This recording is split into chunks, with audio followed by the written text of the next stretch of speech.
So I think Renee will introduce us, and then we'll say hi to you, and then we will take a shot, and then we'll just talk some bullshit. Okay, word. Super easy. Woo! Okay, cool. No pressure. I gave you permission if you want to record for backup. Okay. Mine's doing a weird thing, so can you see us, or are we still tiny? I can see you, but it's just I did something weird, so I don't have the things at the bottom, Okay. All right, well then we'll so don't fuck this up, Renee. Yeah, that's fine. Okay. Welcome back to Shots in the Walk-In. My name is Renee. And my name is Anna. And today we have one of our favorite people on the planet is Sola. Hi, Sola. What is goody gumdrops? What's good with y'all? This is so fun. We've just been chatting and realizing that we should probably hit record and start making a podcast, but we just wanted to talk to you. Yeah, it's good to hear from everybody. Good to hear everybody's success, what they're doing, how they're moving through life. Yeah. It's really sad not seeing you face to face, but I'm glad that this opportunity has built way for, podcasting and us, meeting up in different ways. Yeah, absolutely. No, that's a really great point. Yeah. Pretty soon. Soon. Anna and I both just got our second vaccines. So we're very amped on the prospects of actually doing some interviews in person at some point in the near future. Oh, hell yeah. Yeah. And I'm all vaccinated myself as well. So I'm feeling like a brand new man sliding on the streets. I try to hug people and I'm like, no, I'm vaccinated. I can touch you. And they're still like, I still don't want to touch you. I'm like, oh, well, listen, we'll hug you. Do I smell bad? Yeah, right. I know. I do miss hugging people. I didn't think I was a real big hugger, but now I'm like, I miss human contact. Yeah, it's really weird. It turns out we need that. Yeah, no kidding. Like we actually need it. Mm-hmm. Yeah. Well, you know what? Sometimes can be better than hugs and human contact. Is it liquid booze? Supporting your local pandas. It's supporting your local pandas with liquid booze. Yeah. Sola has a lovely little panda shot glass, which we're very excited about. I'm going to bring back, this is such a bad idea for me right now. I'm going to do it. Let's go. It's going to just be great. I promise. Sola, what are you drinking today? What do you have in your little panda shot glass? This broadcast is brought to you by Absolute Vodka. Love it. The last thing on the shelf that you do not want to drink by itself. But fuck it, we're here. Let's do it. Let's make some good times. So I'm into it. I love it. Cheers. Okay. I got Fernet. Yeah. Renee probably has tequila. Hell yeah, I do. All right. Know it. Hardcore. Cheers. Cheers, guys.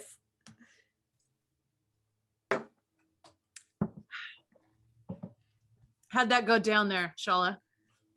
It tasted like rubbing alcohol. Yeah. A ringing endorsement for Absolute Vodka. Mm-hmm. Oh, look at that. That is a face. That you got a little face there. Face. Yeah. Honestly, I feel like there are times in my life when a nice vodka shot can just go down super easily, but 4 p.m. on a Sunday is generally not one of those times. I mean, I don't know. Well, it depends on which Sunday. That's true. That's true. When I'm out of work like 5 weeks from now and it's my summertime, oh man, it's gonna be perfect. I'm gonna sit outside, my little straw hat on. Yes. Tequila. Yeah, feeling myself. I love it. Feeling myself. Yeah. Oh, I'm into that. Nice. I want to join you on that. That sounds like a great time. Yeah. I'll totally do that. Yeah, I'm into that. Eventually, I'm gonna start getting people over that are vaccinated. Set up the backyard. I have a projection screen. Have a movie night, fire pit type of thing. So. Fuck yeah, that sounds awesome. That's what everyone needs. Like that's perfect. Yeah, no kidding. Amazing. I saw it. Okay, so this podcast is all about restaurant industry and related hospitality and service industry, whatever. So we wanted you to come on and talk about something that we haven't really broached yet, which is security in nightlife. The bro factor. The bro factor. All right, brother. Yeah. Yes. I guess like it's funny because I never saw myself working security. I thought to be a security guard, you had to be like a real douchey, swole guy that's like, no, you say no to everybody. You're really good at picking the cool people out and turning it away. Oh, you losers. But yeah, like a Hollywood movie kind of bouncer. Exactly. Yeah. And then I realized like, don't do that because people like that get stabbed and shot. Like that's not the way you want to work that job. You want to treat people like they're people, and you learn that real quick. You know, when you work in this industry.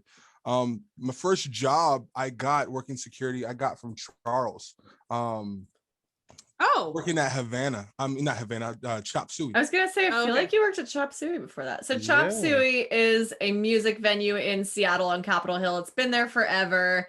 Kind of a smaller music venue, but tons and tons and tons of bands have gone through there. Oh yeah. Very cool spot, very important to the city for sure. It was my stomping ground for a long time. Yeah. When you first started security, was it you said obviously it wasn't what you were looking to do. Was that kind of nerve-wracking? I can imagine that would just be like, oh shit, what did I just get myself into? Yeah, it was fucked up because I was probably like 20 years old. I wasn't even old enough to work. I get called in from Charles. He's like, okay, I got a spot for you. Don't say anything about your age. Just don't worry about filling out the things. Just come through. We got a big show. We don't have enough people. So you're gonna work the back door. I'm like, okay, that's fine. I'll do it. And I come and Chop Suey's, I believe it was 247 capacity, right? Okay. Sure. So like the greatest thing that we ever did there was seeing how many more people we can fit in past capacity. So we literally have like 500 to 600 people packed in there. I'm sitting at the back door. I don't know what I'm doing. I'm just like, do I tell them to come in, go around? I'm trying to be polite to people. He's like, no, just tell them to stop. So I'm just like, okay. Then eventually by the end of the night, like there's a bunch of people outside smoking weed. And I'm just like, okay, am I supposed to interact? Like RoboCop this shit? Like, please, sir, put your joint out. Yeah. And then at that time, the owner like finishes hitting the joint, comes back in. I'm like, oh, I work for you. All right, this is interesting. So that was my first experience. Cool. Yeah. I can see he does not care. And this is not Hisato. This is pre-Hisato. Okay. I was gonna say I know Hisato. This is like 3 owners ago. Yeah, exactly. Yeah. Mm-hmm. I very rarely went into drinking establishments before I was 21 years old, but Chop Suey is definitely one that I used to go into all the time because of a mutual friend of all of ours, who used to just be like, oh yeah, I'll just put your name at the door. It's fine. They won't guard you. Be like, okay, cool. Get the hook up. I mean, I think it was everybody's first stomping ground for, not even going out and like partying, but as a like doing music, right? It was the first place that artists could come. You can get a show. You didn't have to have a following. I mean, as a security guard, you'd be like, fuck, when is this shit going to be over? This is bad. But, in the back of my mind, now that I'm looking back on it, like we need those types of forums for like that foundational space for beginning artists to see what it's like if they really want to do it. Because that's where I found my love for performing on Chop Suey stage. That was my first fucking show. Oh, cool. On that stage. So if it weren't for that, I don't even know if I'd be doing music right now, Amazing. Yeah. Chop Suey is definitely one of the good ones. We need to keep it around. It's important. But all these new people that moved to Seattle recently just don't know what the deal is. We got cash money. It's changing. The hill isn't the same, It's really not. It's very different.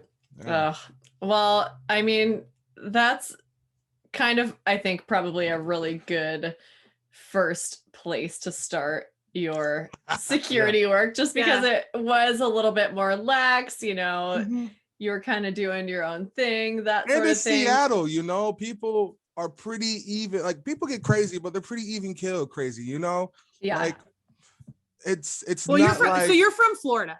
Yeah, it's not like Florida. So anybody that's listening to Florida, you go to Ybor City, you have 5 floors, like like one club is 5 stories, rooftop, like all that crazy shit. If you act up, the bouncers will fuck you up, throw you in the back. Cops will come on horseback, like and get you. Yeah, it's a different type of ball game, you know. They just throw you into an alligator pit if you go run, boy. Get out here. Oh shit, what's going on, man? Yeah, it's fucking nuts, you know. It's like I've had close people to me that they know who've like had people get killed out there or stabbed and shit like that, you know, just going to the club having fun. I like Seattle because people always, like, regardless of who you are, people are always willing to at least listen to what the fuck you got to say. So that's why it was easy for me to adapt my style of how I, you know, talk to people and just curious about conversations, and to actually being a really fucking good security guard. Yeah, right. You were my favorite. Yeah, you're the best. We've ever worked with before. Yeah, that's why we're so excited to have you on as our kind of first dipping our toe into the security realm here on this podcast. But hell yeah. Because you know, I think the thing is like you have to like be able to de-escalate a situation if you're ever gonna, you know, and you were always really good at that. So when you started at Chop Suey, like how long did it take you to kind of figure out what you were supposed to be doing? You know, like first shift. Really? As soon as I saw one of the security guards that I was working with at the time, I didn't really know his name, throw attitude at one of the artists, and you saw there's no power struggle right there. This guy doesn't have to put on a power struggle. You were just there to make sure shit goes right. He controls the whole crowd. So when he got up on stage, he was like, fuck it, we're gonna do it. I want all my homies up here right now. Pulled all of us, and there wasn't enough security to do anything about it. So it's like, maybe if you would have taken the time to be like, hey bro, I understand what you're doing, and I appreciate it, support it. If I wasn't working, shit, I'd be with you. But right now, you know, this is the one job I have, and I just want to make sure you're cool, your people are good. And you bring it down on that real level and just have that connection as human beings. Then you're like, then it don't matter how fuck of an asshole he is. He's just gonna be like, all right, this man's just doing his fucking job, you know, and just for sure, you know, go about what he's doing, and just, you know, everything's good. Communication. But I learned that the first, talk to them like people. It's great. Well, that's the thing about being in the service industry. We're all just humans doing our human thing, you know, and we can kind of appreciate it. It's like if I make a mistake, if I'm behind the bar and I make a mistake, I just say, oh, hey, I made a mistake. I'll fix it and bring it right back out to you. Or, you know, it's the same thing. Like, hey man, like, I just want to make sure that you and your crew are all safe. So let's just make sure that you don't do that again. No worries, you know. Like get that out of your nose. Whatever it is. But you know, it's like people think of server and they automatically think servant, right? Like it goes from like, this person's just here to transfer drinks quicker, you know, like to make this process easier for you. So you might want to be respectful to that individual, but in their minds, they want to be fed grapes. Carry me in, like, where's my palm tree fans? Massage my feet. What the middle, bitch, you know? Like, it don't make no damn sense, man. Like, I don't get, and that's why I think every person out there, especially that lives in this country, should work a fucking industry job. At least 1 year of their life, just to show, like, just so they respect it. Because they don't realize it's a fucking back-breaking industry. Whether it's very hard. Absolutely. Security, server, cook, whatever it is, it's back-breaking, you know? Yeah, absolutely. We wholeheartedly agree. You're like our third guest to say that exact thing. It's like, it should be a requirement, and we totally agree. Great minds think alike. Yes. Yes. Definitely a thing. So then you ended up at well, actually, okay, let's back up a little bit, because Chop Suey, if you live in Seattle and have been around in this neighborhood for a long time, you would remember that Chop Suey had a pretty big was it a shooting, stabbing? What happened? People died. Shooting. Someone got shot. Luckily, I wasn't there. My black ass was in Florida. I was like, you were on vacation. Got a call. I got a call. Little hummingbird. I got a call. Who called me? I think it was Dimples. Oh, do you remember Dimples? Brian? Yeah, Brian. And he was working the back door, and like, I don't know what happened, because I don't want to throw any scenario out there that isn't Sure. true, but I know he was working the back door and he just went to go check on it, which is what we do when we work the back door. You have a little camera, someone beats, you have to make sure it's an artist or not. And then the dude had a gun and just went on stage and like basically executed the guy on stage, and it's fuck, like that type of shit can really mess you up. And it's like, these people have to still come back to work, next week when it opens back up. And if not, their employment shuts down, then they have to find work somewhere else with that itch in the back of their mind that it could happen. That's the fucked up part about working in that industry, is you sometimes have to deal with people that don't understand the language of being out in an environment and around other people. They got that prison mentality. You know what I'm saying? Sure. And like, dude, like if you have beef with somebody, like be real about it. Keep it between you and them. Handle it like however you want to handle it. But don't bring everybody else into this shit, traumatizing people, like employment. Hundreds of people too, because venue. Absolutely. Yeah, no kidding. Has there ever been a time that you have been working security where you were like, oh shit, I am not safe right now. This is not okay. Yeah, a lot. Yeah. A lot. I'm sure, unfortunately. I would work hardcore shows. It'd be me, Bebo, and maybe one other security. And there would be 300 people there. They would have a full-on mosh pit, bunch of skinheads. Like you see like the SS little tags everywhere. You see the subliminal racist shit. There's not like overall swastikas and shit like that. But you got the vibe. And like I gotta contain a mosh pit of pissed off young poor white folks. I'm like, okay, I get it, I guess. I'm like, and there's some times it didn't feel good. And I remember one time a dude got kicked in the thigh with someone's boots that had spikes on it. And he's like bleeding his leg. I'm trying to calm him down, get him out, and then he like pushes me and then runs back in. I'm like, what is going on with these people? Like, what the fuck? Yeah. And it took me a while before I understood the energy of it, right? I had to, because you can't control it, you can only contain it, right? So you just have to contain the wildness and let it just kind of happen there, and just kind of create avenues where people, if they need help, they can find help, because it's all you can do at that time.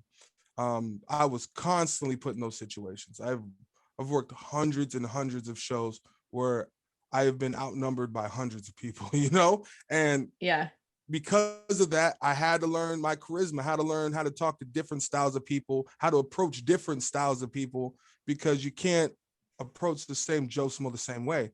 He's either going to read you as you're trying to intimidate me, you're soft, you're this, you're that. You have to smell the room real quick and be like, okay, that's that energy. This is the angle I'm going to use, and just boom and react. Yeah, that's a really impressive human skill, honestly. Yeah. That a lot of people might not look at a bouncer, security person, whatever, and think, oh, wow, hey, this person is a master of communication. But if you think about it, that's kind of what that job is. It's communication. And every once in a while, of course, you might have to use a little bit of muscle. But the point is that your hope, at least, is that you won't ever have to. So, I mean, that's a kind of a crazy thought, I mean, it prepares you. It definitely prepared me, like in many different ways, for many different things I was not aware of at the time. Like going into education after security, or while doing security, I didn't realize how in tuned I was to people's emotions. Like I didn't realize how empathetic I was as a person. And a lot of people might define that, man, Shaw soft, whatever. No, like I was in tune. I have to be very, very highly in tune with each student, how they come in, their mannerisms, how they react when they hear certain things. Why do they do that? And it's the same thing in the club. Same thing. I'm usually just watching groups of dudes come in. It's Nature Channel. I'm David Attenborough. Yeah. Puffing his chest up. clearing out the dance floor, clearing out the dance floor. He's doing his native dance, and then you go out there, and then like he's doing the dance in front of the girls. He's doing the dance in front of the girls. Look at me, look at me, look at me, look at me, look at me. And she's like, oh shit, oh shit, oh shit. Oh, ooh, I like your And chain. her I little like your feathers chain. go up. Yeah, and then all of a sudden, boom, he got a drink, right? Like, it's the same thing. It is the same thing. The only thing is kids aren't as aware that they're being watched. They're not as aware of how awkward they are in the best way ever. Yeah. They're original, they're true to themselves because they haven't sucked themselves into a category of being yet. You know, they're still figuring it out. They're kind of in between wonky. They do odd things, like sometimes just like, Henry, are you here? He's like, oh yeah, I'm here. I'm cool. I'm like, what were you just doing? Like, you know, they just zone out sometimes. And it's incredible to see, like, but in the weirdest way, it works hand in hand. That's why, like, if you're a good security guard, you would be an amazing educator. I'm just saying, as long as you're like smart, you know, don't be a dumbass, you know. You Sure. Yeah. Well, and that's a really cool thought, because honestly, a lot of the security people that I've worked out with and Renee have worked with, it's like they're all very gentle souls, you know, the ones that make it. Sure, yeah, that are good at their jobs, that you know, are really effective and great to work with and make a difference and really give a shit. Just very gentle souls for sure. You gotta genuinely care about, okay, I gotta make sure people are safe. Like, even if you don't like the people, you have a bad day, you're just like, I just want shit to go right so I can get the fuck home, you know? Yeah. And just that mentality alone reflected in action, you're just gonna protect people, you know? It's just natural. Yeah, very good point. Mm-hmm. Do you feel like, is it easier, I'm just curious. I'm like, I have all these flashbacks of like when we were working together, you know, and like these you saved my ass literally, because my ass would get grabbed constantly. A quick disclaimer for Shots in the Walk-In listeners: Renee has a really nice ass. It's a bubble. Do you work that drink? Dump. Oh shit. She's doing it. It wasn't just me, it was all the servers. We just constantly got grabbed. But yes. Yeah, no. I'm not gonna lie, my butt's pretty popular. I would constantly, like, if my ass would get grabbed, I had a flashlight on my whatever, my little belt thing, and I would just flash my light at whoever was closest to me, and it was Sola a lot of the time. And then it was like, flash the guy, and then it was like nothing. We didn't need any other interaction after that. Yeah, that was gone. And then they were gone, and then I could just move on with my night. And that would happen like multiple times a night. You know, it'd be funny. The excuses, because there's always that switch you have, especially like, you know, a gentle soul. You always have that switch. You always have that equal opposite side. And that took me a while to learn how to turn on working security. How to, like, okay, when is it way past negotiation and I just got to get this dude the fuck out? You can do it multiple ways, but two ways I would either do it is, if I'm just trying to get him out because he's being a drunk asshole, I can't hear you. Let's go outside. You want to smoke? Let's go out the back door real quick. Yeah, you can come out with me. Hey, since you're outside, you're not coming the fuck back in. Oh, hey, by the way. But, yeah. So there's the trick. There's the, you know, like Kansas City Shuffle type shit. Or there's the switch where you just like, you've offended me. You've offended the people I care about in the workspace. You've offended people around you. I am going that are just trying to have a good time, you know? Yeah, and that's when I just grab them and move really, really quickly. I try not to hurt them. I usually don't hurt them. 9 times out of 10, they're good. And then I get them outside. And then the funniest thing is where their excuses come out. I'm like, I'm sorry, you grabbed our server's ass. Yeah, but I mean, I didn't grab it. I just kind of like, you know, just like I bumped it. It's like, whatever. I'm like, dude, you can't do that. I just bumped into her. What do you mean? And it was never. I very much know. Everybody on the fucking planet knows the difference between a brush by the butt, which is like, okay, that's fine, obviously, and a full on like paw grab of like my meat is in your hand. You know what I mean? Like, no, there's a significant difference. Cheek. And the thing look is on their like, faces. Yeah. Keep going. Well, the thing is like I was pretty adamant about getting those dudes out because if you're so brazen to grab the server's ass, who we have already established everybody thinks is your servant, you're like you're a class down from the people partying or whatever, then there's 1,000% they're grabbing other girls that are paying money to go have like a night out with their girlfriends. They're grabbing them too. And I don't want the ladies that are paying money to have a good time, like feel unsafe or taken advantage of.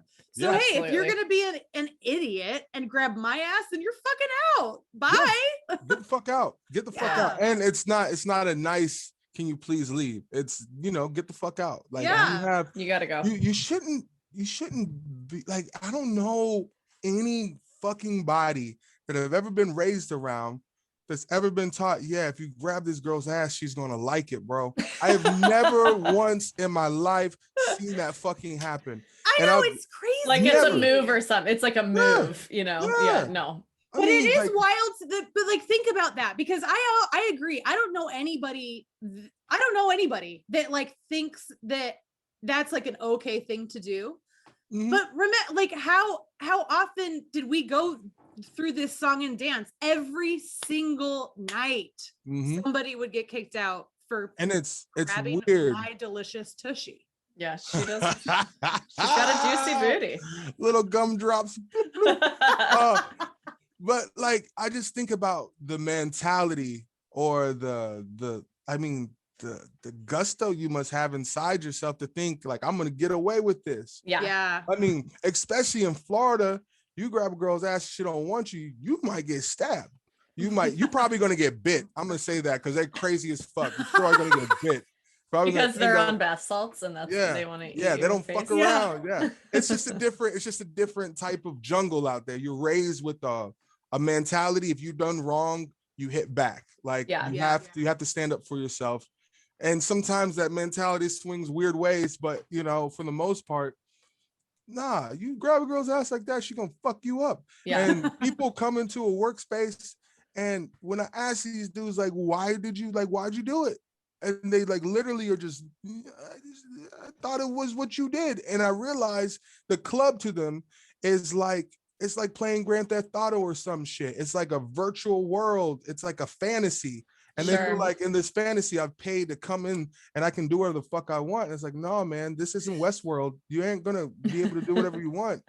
I got you. I was literally about to say that. But I am not a robot. Exactly. So there's this moment where I'm just like, bro, you're a fucking pervert. Like I tell them this. I really tell them, and I don't yell at them about it. I'm real with them. I'm like, dude, that's rapey, bro. Do you understand what rape is? Not okay. And when you use that word, all of a sudden it kind of sinks in like, no, well, it's not. I'm like, no, that's how it starts. That's how it starts, bro. You don't go around just grabbing what you want. That's rapey. And they're like, man, fuck, man. I'm like, dude, you can fight me if you want to. I'm not gonna fight you. I'm working. I'm getting mine. You are outside by yourself. I need you to think about this while you're out here and the reason why. And 9 times out of 10, they kind of like, okay. And they kind of just swallow it because deep down inside, they know they're feeling butthurt because they did the wrong fucking thing. Like they got caught. They got caught. Totally. Know? There's something to be said about like the behavior in a nightclub versus a restaurant, obviously are so fucking different. And I think that it's like the crowd, the ability to like hide in a crowd makes absolutely really makes people make questionable decisions. Well, it brings out with some alcohol. crummy behaviors, and it also allows people. That's the thing about a club, and I can't say that I've ever been one to hang out in a club. I worked in one for many years, but we're jaded. That's the thing. It's like it's a place that people can go. They can have a few drinks. They can let loose. They can do a little freaky little dance with their friends. Like it's a I don't know if I should say safe space, but like it should be. I mean, it should be. Yeah. It's a fun space. It's there for entertainment and a good time and to get a little bit loose. Yeah. And people are taking advantage of that. And by taking advantage of those things, you know, they're going to test the security people who are there to keep everyone safe. And that's the whole point. You're there to keep everyone safe. Yeah, like everyone. And like people don't realize that, you know, they're like, oh, you're just looking out for like the club, you're looking out for money, you're worried about this and that. And you literally like none of like, you know, what we get paid, that doesn't matter if 500 people walk in or 5. I'm gonna get paid the same. I'm like, it does not matter. You're literally just there to make sure shit goes right. Like if you're a jackass, just take 3 hours of not being a jackass while you're here. And then once you leave here, you can continue your jackassery wherever you want to go. But when you're in here, when in Rome, motherfucker, you know? Yeah. Have a good time. Yeah, have some fun. Like hit on some humans if you want to. Don't if you don't want to. And the dudes that come in often that have fun, I have to say, I have hooked up with butt so many times from girls that come in and like I can see groups of girls and like I don't know what to do. Where's the nice guy? And I can honestly look at him and be like, well, I know this one guy. He just coming often and he's a good dude and he's genuine.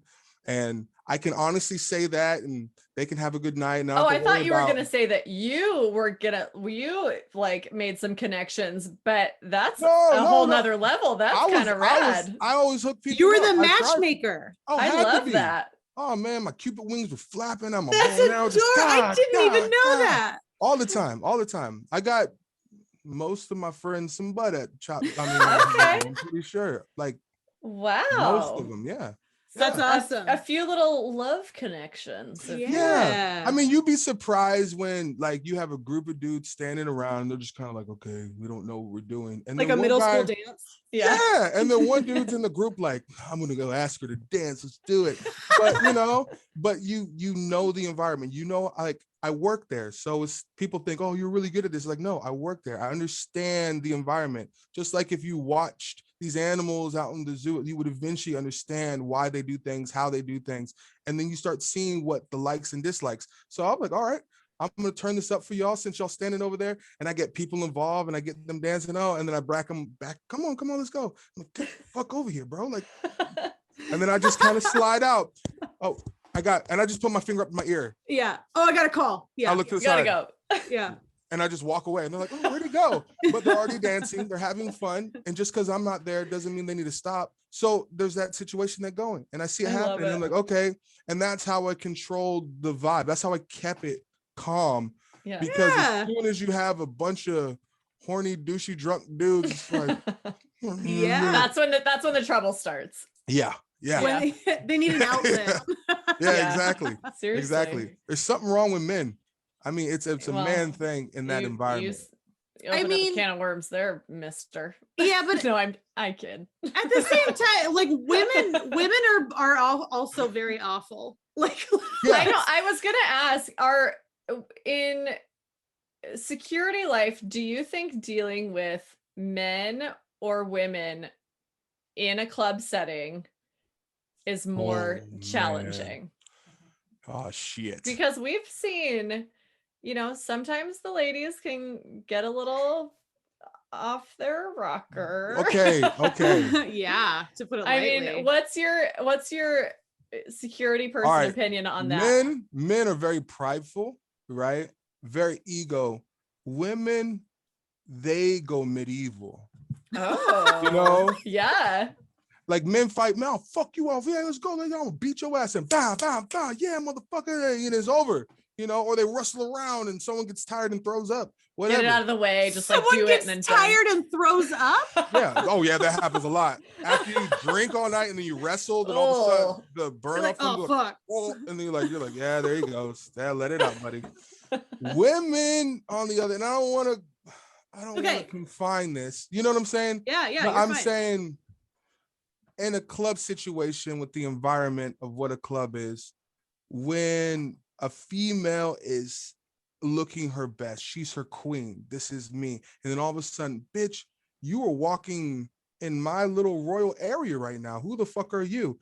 It goes straight to war. It's war. Yeah. It's I'll fucking kill you. Like, and then Like, it's very intense. Like, I'm not punching you, I'm grabbing you and I want to rip your face off, bitch. Yeah. And then it's they emotional. end up with like cuts and super emotional, like passionate, very passionate.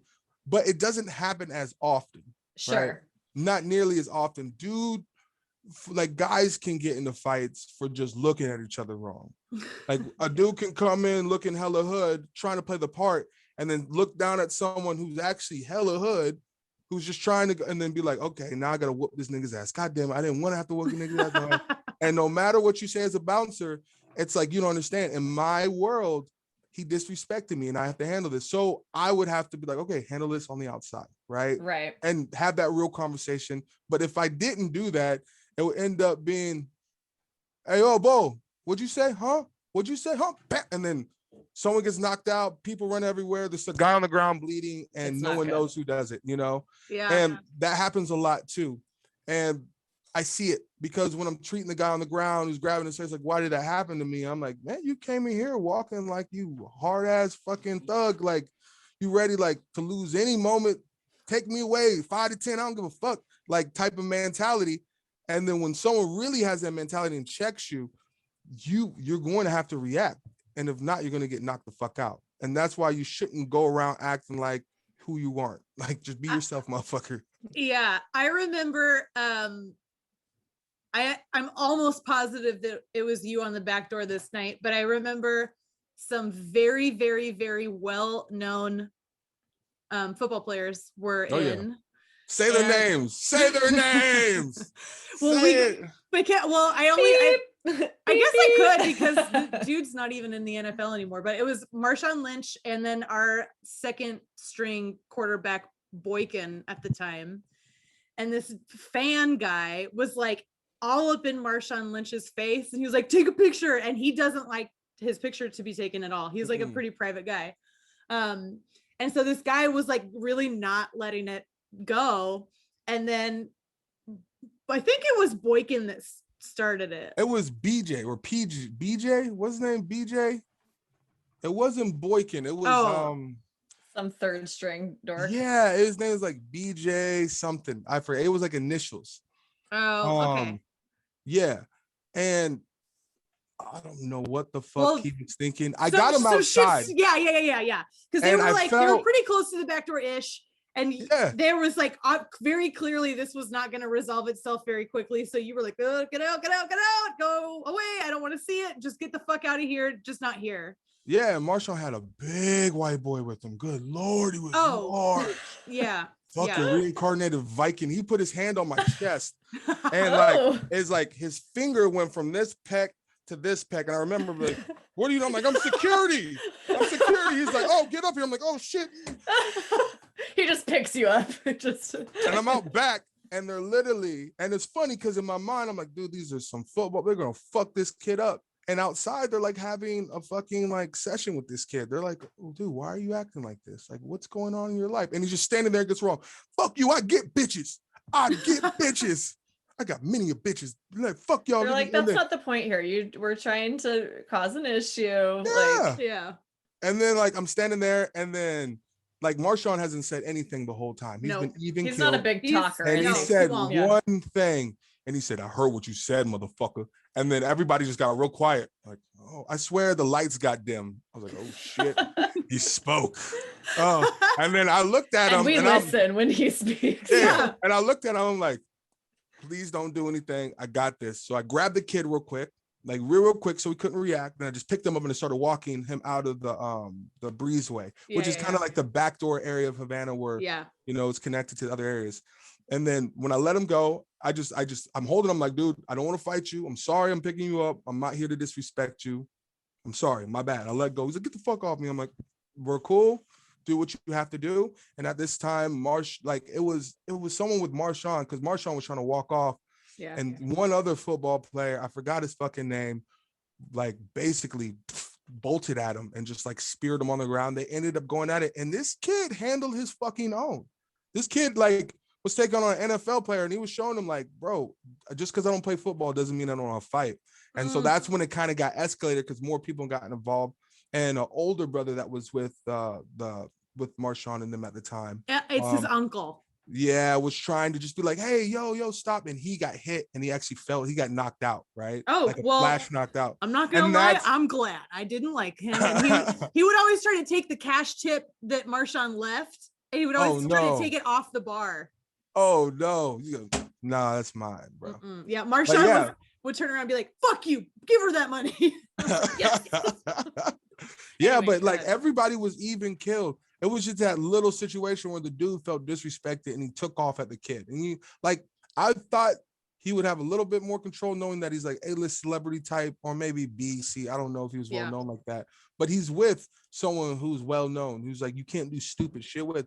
And then he's tussling around with this dude, and I could see like, and it's funny because you could tell Marshawn wanted to get involved, but he's just like, God, and he keeps backing up. And at that time, I'm like, I gotta close these iron gates. Just closed it. Oh, yeah. And I just like, I'm gonna wash my hands, because the more I watch, the more I'm gonna be involved with, and I don't want to know what happens. I saw enough to know that these guys didn't do it. I saw enough to know that this kid's kind of a dickhead, but he can fight. And my night's over, and then I got yelled at by Eli for letting Marshawn in the back door. So, yeah. He just yelled at all of us. And then, by the way, I don't actually know if I ever talked to you about this. Somebody from the NFL came to investigate it a few days later. Oh, they bought me steaks. Oh, good. There you go. They bought me steaks. Yeah. Damn, I mean, really? Hell yeah, man. Motherfucker bought me like $120 steak at Daniel's.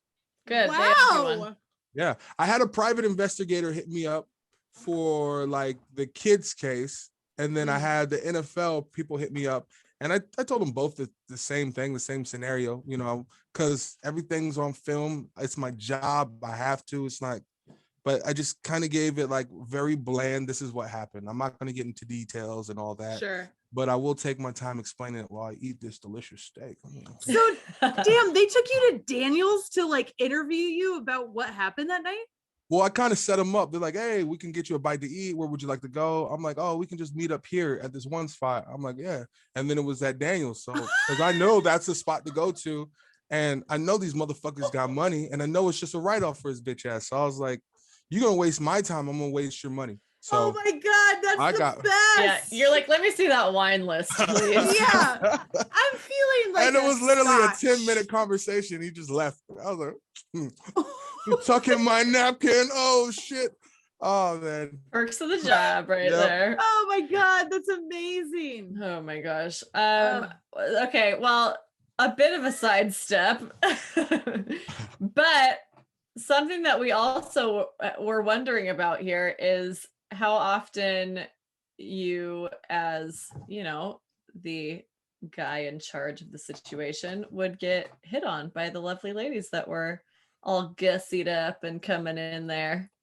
So I would do things like because I like fucking with people. So I would I'd have on my pea coat, my sunglasses, all black, and I just walk to the back door and I just sit at the back door. And then I have girls come out like, who are you? Who are you? What are you doing? Seriously, who are you? Who are you? What do you do? I'm like, baby girl, I'm just here for your safety. And they're like, really? Okay. My safety? I'm like, yeah. And then all of a sudden they see a radio get handed to me. So I put my earpiece in. Like, they're like, okay. Oh, he's security. He's still cute though. He's really cute. No, it's if you ever have a hard time talking to women or finding women, work a security job. Yeah. It's like you're gonna get over it real quick. Like it, I don't know what it is, because I wouldn't try to flash my top flight security of the world, Craig. Like I wouldn't try to flash my badge a lot. If anything, I wanted to blend in like I was one of the people there, right? Yeah. If anything. But let the people there in individual groups know that if anytime you have a situation, you see me, I am here, right? I will come get you. Let the bartender know, the flash me, I'll come there. So it becomes very personal, right? It's a personal relationship. With that being said, like you have to go over and talk to people. And every time I'd approach, I'd be like, okay, how am I going to approach this crowd? Because like I have an excuse at this point. I have an excuse to talk to you. Exactly. So I'm gonna fuck around and play with it. I'm like, y'all need anything else to drink? Can I get y'all something? Who are you? Oh no, I'm just grabbing drinks. But I'm your security if you need anything. And they'll be like, oh, you're so sweet. Oh my God. Actually, like, well, I was like, all right. But you know, like it was like, I don't know, it was more of a game to me, just to make, I like to make people feel good. I like to see the underdog win, you know, and I like people to notice like the awkward, like, you know, the awkward dudes that come to the club that don't know they're dope because they can't dance, that don't know this, and show them, dude, this is just a game, bro. Like, there's nothing that guy over there who thinks he's this and that has to offer that you don't fucking have. Now, go in there if you have to, change your name, change your persona, talk with the accent, have fun with it. It's your fucking life. Go in there and play the club. Anything goes. Anything goes. It's fun, you know. I mean, don't like start dating her and keep this, you know, alter thing going, you know, like. But that's a rough one, Like go and live your fucking life, because you know when it comes down to it, no one's gonna have the experience except you until you experience it. You know what I'm saying? You can't experience someone else's shit. So have a little fun. That. Yeah, have a little fun. I know. Again, master communicator. I'm just so impressed that is the theme that keeps on just rolling through this conversation. Just master of communication here. It really is such a huge deal and makes the biggest difference between someone who's going to be good at this job and someone who isn't. It's just very impressive to me. Or as simple as having a good night or having a bad night, right? Sure. Yeah. I mean, my last shift at Shop Havana, I got my toe broken. Like, I didn't know that. Yeah, I just went for my last LNI appointment like 2 weeks ago. Oh my gosh. And that happened like last year, you know? Yeah. And it was all because it didn't work, you know, like all the things that I implemented as I was working security, how to handle things, giving off my energy of this is how you do things, wasn't there. So like I ended up having to grab this dude. One of our security just went a little bit overboard, let's just put it that way, because of what the dude was doing. Like he was choking a girl, you know. Whoa. When someone saw that, he's like, dude, you fucking are evil. So the reaction was like that. I personally, when I see things like that, I always go to separate, get out, and then like if they're outside and this dude's still trying to go at it, like I'm gonna give it to him because he's a piece of shit. You know what I'm saying? But I am not going to if you're choking out some chick, you're gonna probably get your ass beat. Yeah, exactly. And I want to but I got to make sure this girl is safe. He's out. No one in the club gets hurt, and I'm on top of it. And that's not what happened. Like taking this dude, and he like falls on the ground. I fall like on top of him, but I still have his hands back, so I can't get hit while I'm trying to get up. I'm like on one knee, sliding him. I get him to the door, and he like headbutts me like that, and my head hits the little glass thing that are set up there near the door where the light comes out, and it like breaks. You know how it breaks all the time? Yeah. And like in my head, I'm like, my head just hit glass and broke. I might be cut. I get all this. I don't know why I was thinking that, but that's what my head was at. So I'm like, bro, I'm about to take you out. So I just basically just bear hugged the shit out of him until I felt him go, ugh. And then I finally got him outside. And as I'm walking, my toes just crunching. And this is a situation, this isn't a Marshawn Lynch situation and shit like that where this is a situation that happens probably once a night, sometimes not. A very easy situation to deal with when it comes to protocol that didn't get handled right. And because of it, I got a fucking broken toe that's not going to work great again the rest of my life. I had to get surgery all in shit. You know what I'm saying? No. Yeah. But it's like situations like that was when I had to wash my hands of security at the time. I was like, you know what? I'm done doing this because like no one really fucking cares. You know what I'm saying? This kid ended up trying to come back to Havana the next day. You know what I'm saying?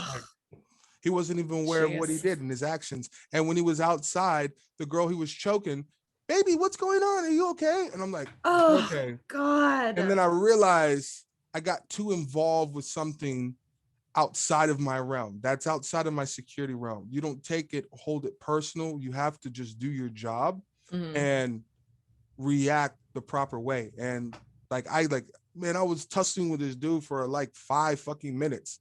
And why am I the only one tussling with this guy? Why am I the only one holding this grown-ass man when we have other security working there? Right. There's a lot of things that didn't sit well. Then I looked at my toe, and it's literally upside down. Oh So no! when I'm walking, it's rolling up. Oh, so I'm just like, big shot of whiskey.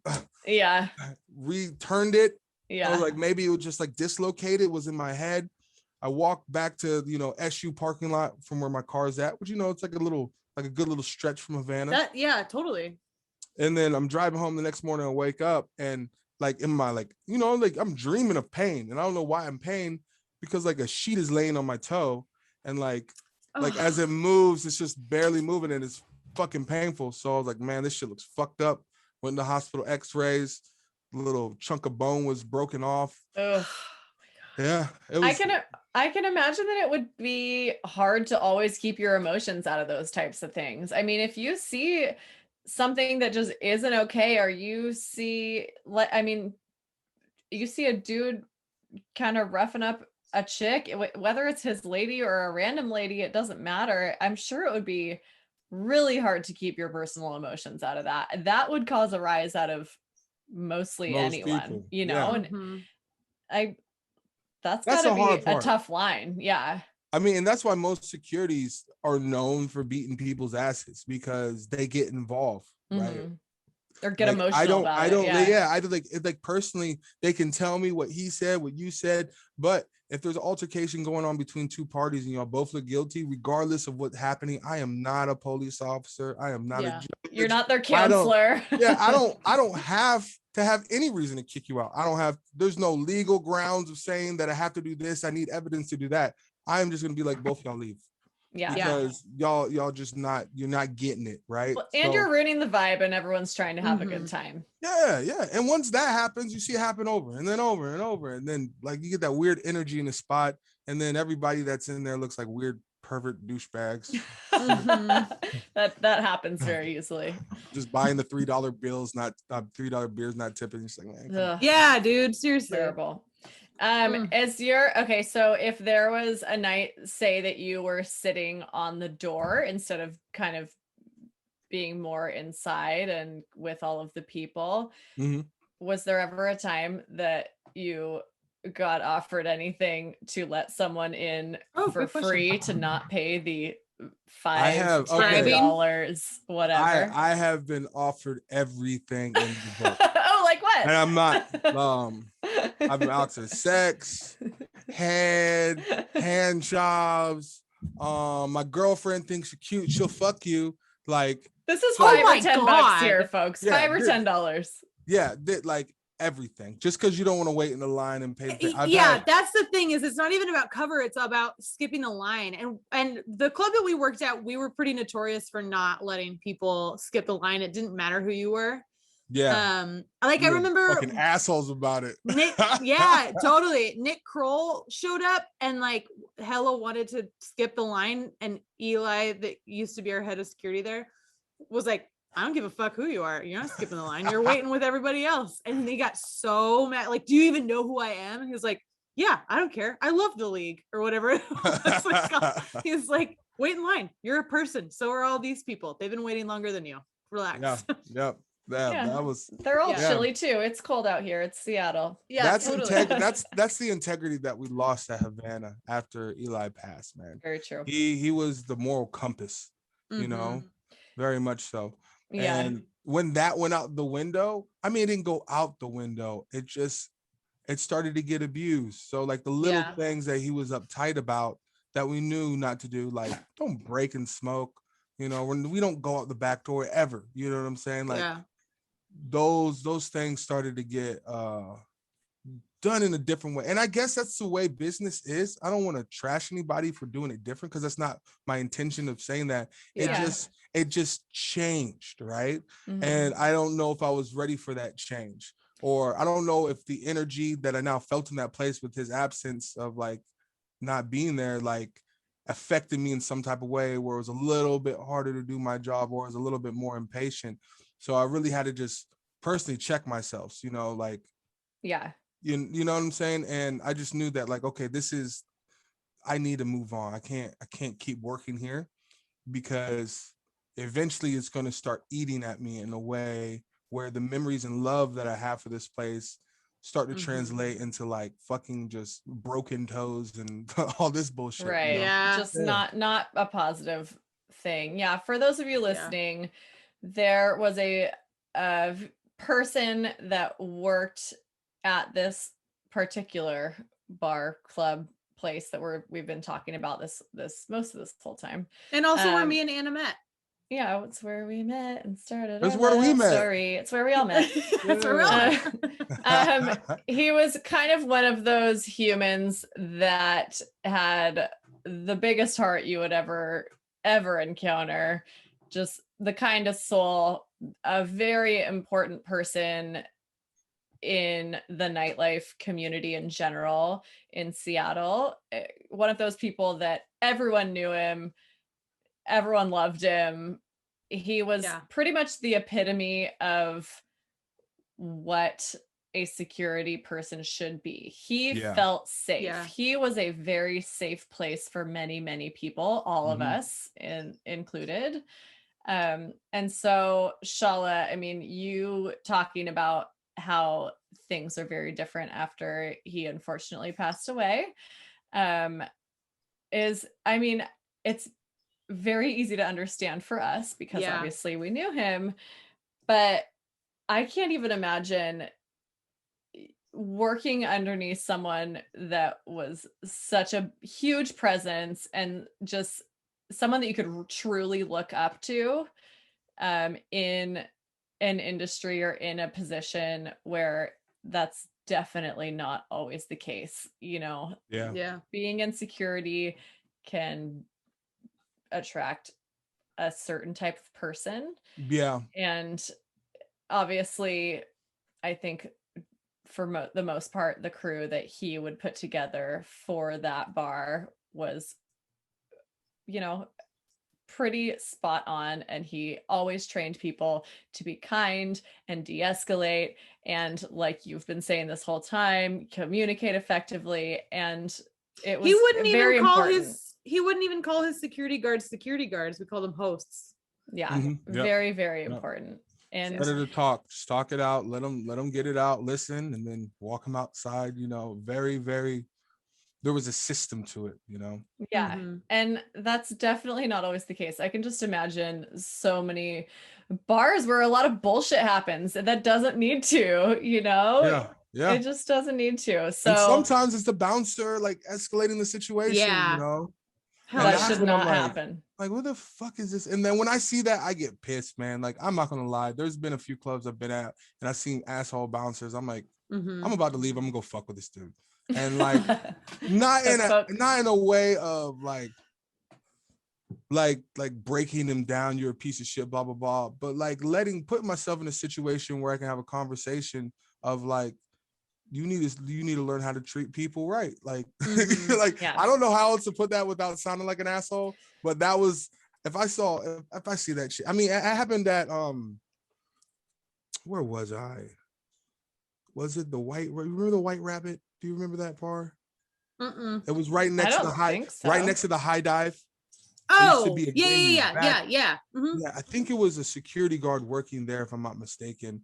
And he was just like saying like fucking mean ass jokes to people in line, like cracking jokes on people, like mean, like real mean shit.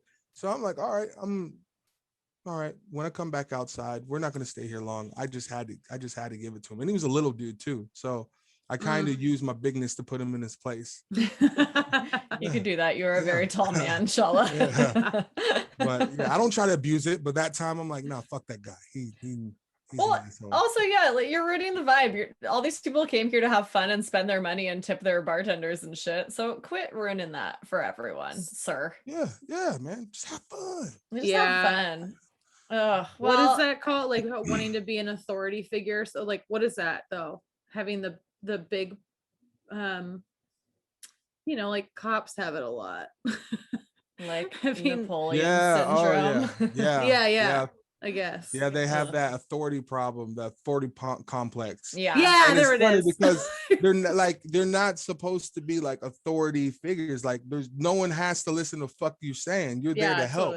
Yeah, like, you know what I'm saying? So it's like, I try not to be too authoritative when I'm working my job, but if I see someone abusing their power, I'm gonna fuck with them, especially if they're not a cop, because then I can't get arrested and shit. So that's like they think they're cops. No, stop. Have a little fun. There's nothing wrong with that.